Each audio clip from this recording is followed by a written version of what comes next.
कृष्ण प्रेम धारा ट्रस्ट प्रस्तुत करते हैं कार्यक्रम समर्पण।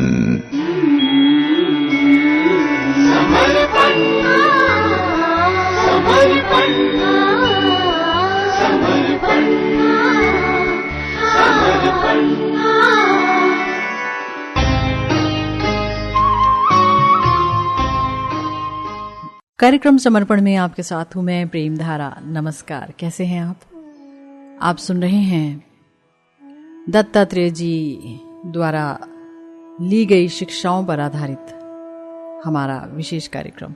दत्तात्रेय जी ने 24 विभिन्न प्रकार के गुरु बनाए हैं और ये ऐसे गुरु हैं कि जो कोई सोच भी नहीं सकता कि इनसे कोई शिक्षा ली जा सकती है, लेकिन दत्तात्रेय जी ने बताया कि आप अपने आसपास जो कुछ भी देखें सब शिक्षा दे सकते हैं। आपको शिक्षा लेने वाला होना चाहिए। तो भगवान श्री कृष्ण उद्धव जी को जो उपदेश दे रहे हैं उसके अंतर्गत ही वो दत्तात्रेय जी की कथा बता रहे हैं। आज 16वें श्लोक में कहा गया, सुदुखो पार्जितेर वित्तेरा शासानाम गृहाशिषा मधु हेवाग्रतो भुंक्ते यतिर्वै गृहमेधिनाम।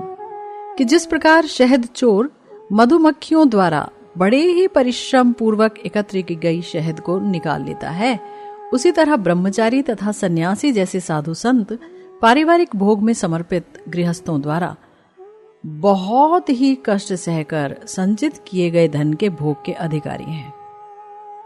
देखिए, शास्त्रों का ये कहना है कि जो गृहस्थ है ना, गृहस्थ, उसको वैष्णव सेवा करनी चाहिए।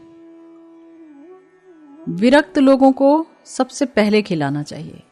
यानी घर में अच्छे से अच्छा भोजन जो बनाया जाता है वो सबसे पहले वैष्णवों को, भक्तों को खिलाना चाहिए, ब्रह्मचारी को खिलाना चाहिए या सन्यासी को खिलाना चाहिए, साधु संत को खिलाना चाहिए, है ना। सबसे पहले अगर कोई गृहस्थ ऐसे भोजन को भिक्षुकों को दान किए बगैर स्वयं खाता है तो ऐसे जो गृहस्थ हैं उनको पश्चाताप के रूप में चंद्रायण उपवास रखना पड़ता है। अगर ऐसा नहीं करेंगे वो तो उनका जीवन बड़ा ही अशांतिपूर्ण हो जाएगा और वो सजा के भागीदार होंगे, है ना, उन्हें सजाएं मिलेंगी। तो यहां पर शास्त्रों ने ये बात कह दी है। हमारे श्री चैतन्य महाप्रभु ने भी यही कहा कि जो गृहस्थ हैं उनका सबसे पहला कर्तव्य ये है कि वो भक्तों को प्रसाद खिलाएं, भक्तों की सेवा करें।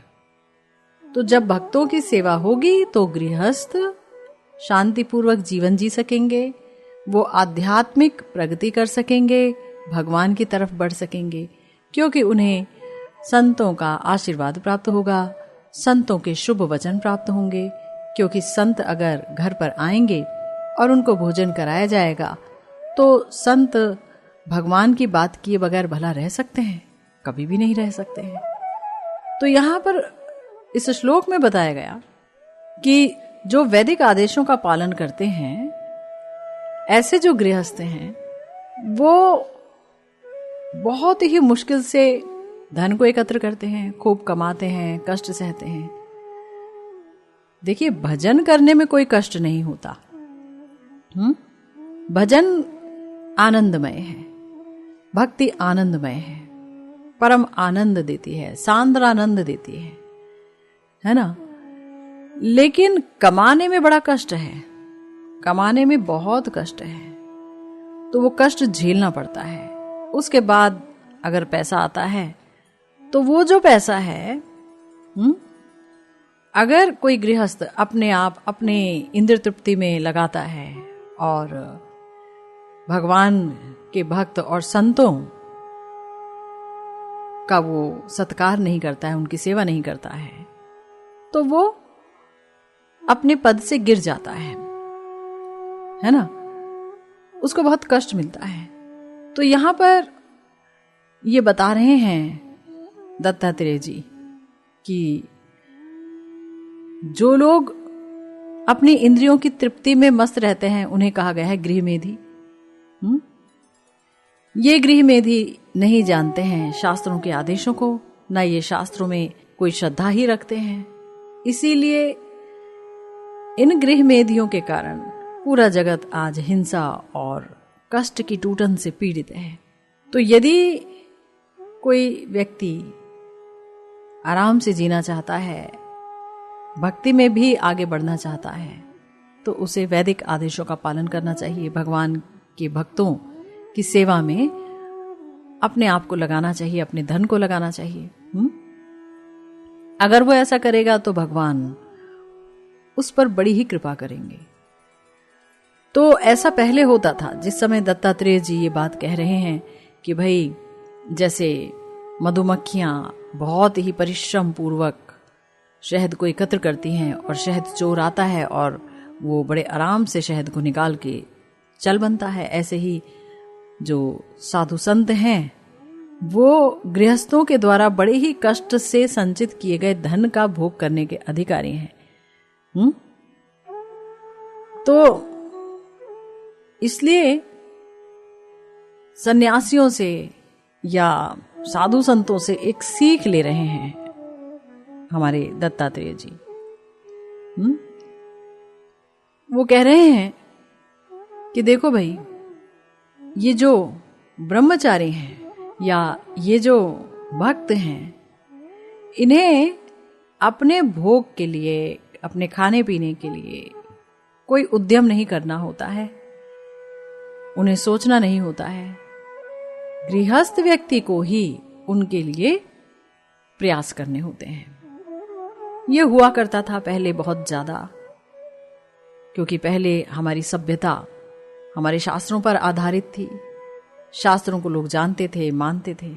लेकिन इस समय ऐसी अविद्या के शिकार हैं हम कि हम अपनी जड़ों को काट बैठे हैं और हमें पता ही नहीं चला। और अब बहुत बहुत मुश्किल है संभलना। संभल सकते हैं हम अगर वापस अपने शास्त्रों की तरफ मुड़े, लेकिन मुड़ना भी बड़ा कठिन है, विश्वास करना भी बहुत कठिन है लोगों का।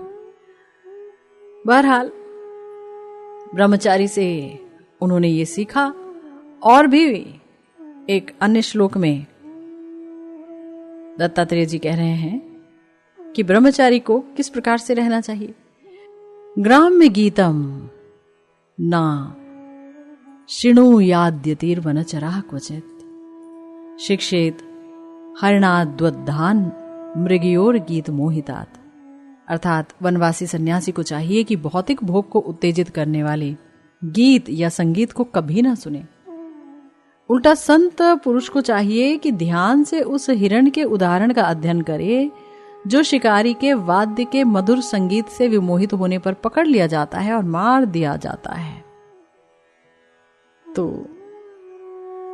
यहां भक्तों के लिए एक बहुत बड़ी सीख है, और वो सीख वो हिरण से ले रहे हैं।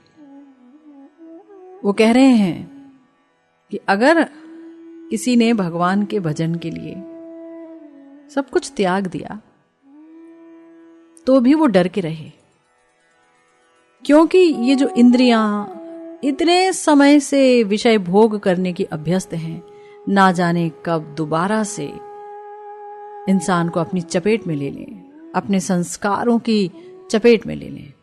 क्योंकि विषय भोग बहुत किया है ना अनेक जन्मों में हमने, तो आज तो हमने सब कुछ त्याग दिया कि चलो हम भजन ही करेंगे, भक्ति ही करेंगे।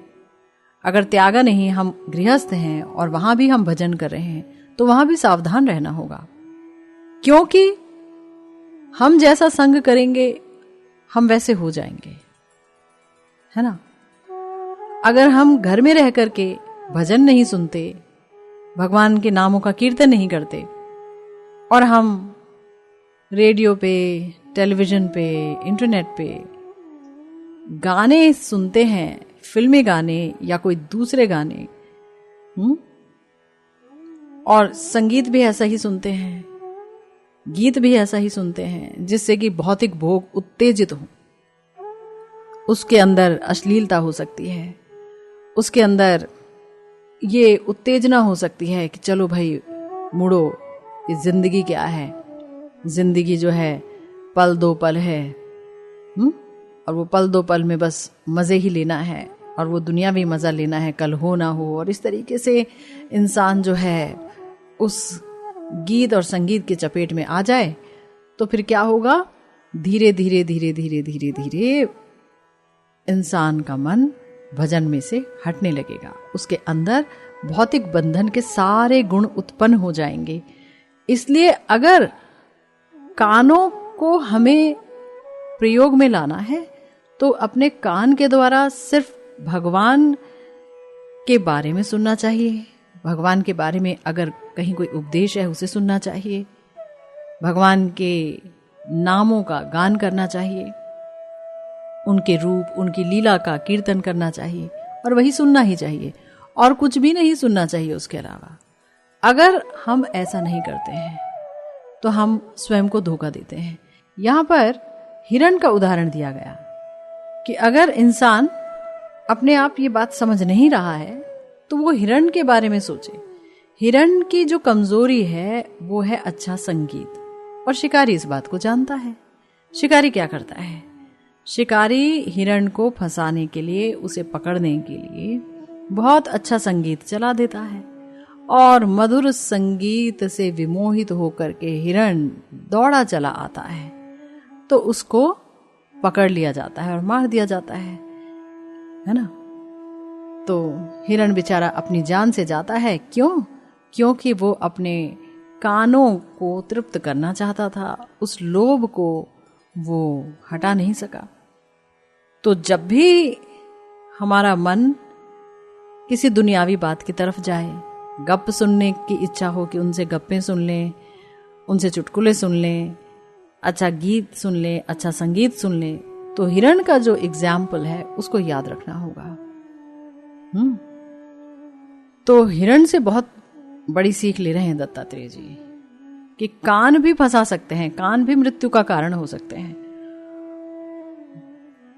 हिरण तो अच्छे संगीत के चक्कर में फंस जाता है, और हम लोग तो दुनियावी बातों में इतने फंसे रहते हैं। और आजकल तो कितनी सुविधा हो गई है, तरह तरह के चैट्स होते हैं इंटरनेट पर, तरह तरह के चैट्स मोबाइल पर होते हैं। इतनी बातें करते हैं, हम लोगों से बातें करते हैं, कई तरह के गाने सुनते हैं, और ना जाने क्या क्या करते हैं।